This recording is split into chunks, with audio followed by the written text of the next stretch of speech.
Hello, everyone. Good morning and welcome back to my channel. So, in my today's video, I'm going to discuss with you about Krishival Foods Limited. So, it's a company which is in FMCG sector. So, they are mainly into nuts and ice cream. So, I'm going to discuss with you about their recent Q4 FY26 as well as the whole year result, as well as we'll go through their con call and what the management said about the overall scenario, what are their expansion plans, and what is the guidance for the next year. So let's just get into it, right? So in terms of business, right? So Krishival Foods, they have two division. One is nuts division, and second is ice cream division. So in the nuts division, their brand is called Krishival. It's divided into Krishival nuts, where they sell, they process these nuts and sell to the market via B2B as well as B2C. And their second brand is ice cream brand, which they sell. So this is where they make their money from. So they when the company started, they started with the nuts business, and the ice cream business was added later. So let's look into their results. So if we look from the Q4 perspective, YOY the revenue increased by 38%, which is quite great number. But PAT was up by only around 7% to 5.58 crores. And when the question was asked, what was the reason that the PAT, did not grow in the same way as well as the revenue, so the management clearly said that was at the back of some ESOP costs that they had to, incur in Q4 quarter, which brought the overall profitability on. But otherwise, everything is good and nothing wrong with the business.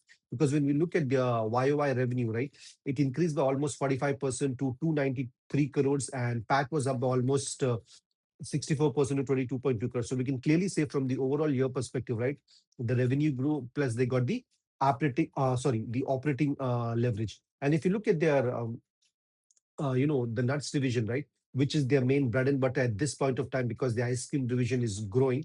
So they have achieved a profit margin of around 10%. The management said that they will look to maintain this going forward and they will not try to do anything which will bring it down. And if you look at their, their ice cream division where their brand is Melt N Mellow, so as this brand is scaling and growing, right? So the management had clearly said that this segment of their business will achieve profitability only in FY27. But the good news which came from this result is right. The ice cream division became profitable this year only, which is way ahead of expectation. So if we look at for the whole FY26, in the ninth month, the ice cream division contributed to around 47 crores. But in the last 3 months, which is the Q4 of FY26, the ice cream division contributed to almost 43 crores to the overall revenue. This clearly shows that the ice cream division is growing quite fast and the capacity utilization is also increasing. And if you look at their, you know, the division between the sales between B2B and B2C. In the ice cream business, the B2B only contributes to around 4% and B2C to 96%. And in the nuts division, the B2B contributes to 55% and B2C are around 45%. See, one of the main reason between a B2B and B2C, right? Being B2C, the margins are quite higher compared to B2C. So one of the reasons that Krishival went into the ice cream, expanded their business into ice cream is because it has much better margin than the nuts division. If we look at the overall growth in terms of volume, right, for in Q4, the nuts division grew only by 11%, but the ice cream division grew by almost 115%. And if you look for the overall year, the nuts division grew only by around 14%, but the ice cream division grew around by 209%. So if you look from the overall growth perspective, the growth for this company is mainly coming from their ice cream division. And if you look at their overall capacity utilization, currently it only stands at 25% for the ice cream division. So there is a huge headway of growth left for them. So let's look into what the management said about the overall, the consumption in India and why they are so bullish about what is happening. So first thing, what they said about on the nuts part is right. So generally in India, right, we buy nuts or we consume nuts mostly during the festive season. But what the management is saying that the consumption pattern of Indians are changing. The demand is not only during the festive season, but people are using dry fruits and nuts for their day-to-day everyday diet, because now if you talk to anyone they might have cashews, nuts and everything in their day-to-day diet. And if you look for the ice cream division perspective, right, so from that perspective the management clearly said that they're improving their cold store infrastructure, And the other important thing is because of the rising disposable income, right? People are ready to splurge on ice cream because they are not that expensive compared to the other expensive things that money can buy. And the other thing what is happening generally for the ice creams, right? The best seasons normally used to be the summer season, and the winter season used to be the, how to say, seasonal and quite low. But what the management is saying, right, that things are changing. People nowadays buy, uh, ice cream just because they want to want. It's like an impulsive consumption, which is also helping the growth of ice cream. And if you look at the overall network for the, for the nuts and vessels for ice cream, we'll get into it. So the Melt and Mellow branding, the ice cream division, they have around close to around 34,200 outlets, and they have increased their network of cold freezers to around 15,500 deep freezers, so which helps them to reach more places and penetrate the market deeply. And if you look at the nuts and dry fruit segment, currently they have around 11,000 retail touch points, and they are into around 300 plus towns. And plus, in the export side, they are into mostly into Singapore, and in Singapore also they have around 300 plus retail places. And the management was very clear, right? Their focus is on certain places. So if you look from the state perspective, the focus is on Maharashtra, Karnataka, Telangana, Andhra Pradesh, and Goa. This is where they currently want to focus and grow. And in terms of metro cities, if you look at it, the main metro cities that they're focusing is Mumbai, Pune, Bangalore, and Hyderabad, right? So what the management is trying to say, they just don't want to grow for the sake of growing and impact the overall profitability.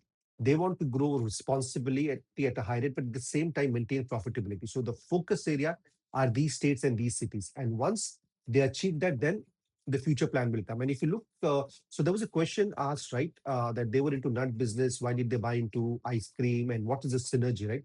So what the management said that when they acquired this Melt and Mellow brand, right? So they had around 25,000 outlet. Right now it is around 37,000 outlet.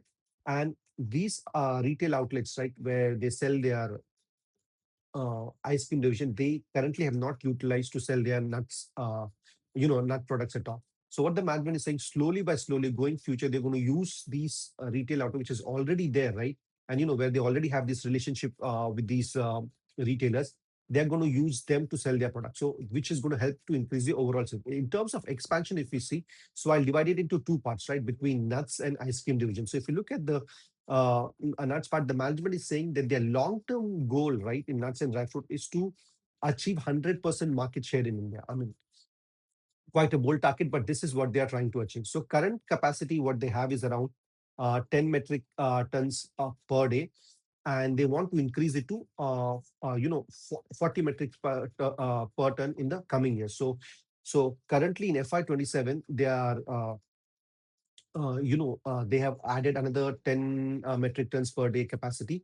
So, which is going to increase the overall capacity, for which, they're going to increase the overall. And year by year, like in FY28, they're going to add another uh, 10 metric per tons. And in FY29, they're going to add another 10 metric per ton. So, this is how, every year they're going to increase their overall production capacity, and they're going to reach by FY29 overall. Uh, 40 metric tons per day. And what the management said, right, when they add these, extra capacity, the capacity utilization, 100% capacity utilization will not come at once. So it starts with 25%, and then slowly by slowly it increases. Because if you look at their current capacity of 10 metric tons per day, right, currently it is being utilized only around 70%. Management said that this year it's going to increase it to 90%, and the added capacity of 10 metric per day, that will have a capacity utilization of 25%, and it will increase slowly by year. So in this way, they are going to go, increase their overall capacity utilization and increase the overall sales. And if you look at their ice cream division, right, they again have a very bold target, right? They are saying that they want to make Melt and Mellow one of the top three brands in India over the next years. Because in India, people love ice cream. Especially I'm here from South, and in South, people love ice cream, and there are so many strong brands already there. But the management is saying that this is what their target is. So let's look what are they trying to do, right? To first of all, obviously, increase their penetration, to for people to know more about it. So first thing what they're doing is they're trying to increase their deep freezer network. So currently, as of FY26, they have around 15,490 deep freezers. The target for FY27 end is to have around 26,500, deep freezers. So that is almost close to 60 to 70% increase. And The overall capacity for their factory in ice cream is around 1 lakh liters per day. So they want to achieve that overall 100% capacity utilization by Q1 of FY29. So that's what the target that they have given. And what the management is saying, as slowly by slowly the capacity utilization increases, right? So their EBITDA margin from the ice cream division will almost double from current 7% to 15%. And one of the amazing thing what the management said, the number which is quite interesting is, right, they are saying that once the ice cream division is running at full capacity, right, it can generate a revenue of around 600 crores per year. So if you look at their current full year revenue, it's around 292 crores. So it is like almost double of this revenue, but coming only from the one division. And I'm not even taking into account the nuts expansion and everything. So if what the company is saying, right, and if they're able to achieve, they can literally, quadruple their revenue in the next 3 to 4 years. And at the same time, what they're trying to do, right, to increase their presence for their Melt and Mellow ice cream brands, they're opening around 25 Foco Mellow and Co ice cream parlors. So this is like franchisee owned but company operated, because they don't want to input the expenses of starting up the outlet, but at the same time they don't want to give the complete control to the franchisee where the quality might get disrupted. So the franchisee are going to invest everything, and the company is going to operated. So these 25 outlets are currently going to open in Pune and Mumbai. And what the management said, the another good thing is that these outlets will break even from the third month of the business, which is quite a good sign. And if you look for this overall growth, right, we a company definitely requires funding. So the management said that they're going to. So they recently did a rights issue of around 100 crores. So they're going to use that money that they have raised, because they're going to use the internal equal, and if required, they'll use the debt. And in terms of projection for the FY27, right, they said the management said they can grow their revenue as well as their profit by almost 50%, which would translate to around a revenue of around 440 crores and a profit of around 40 to 50 crores.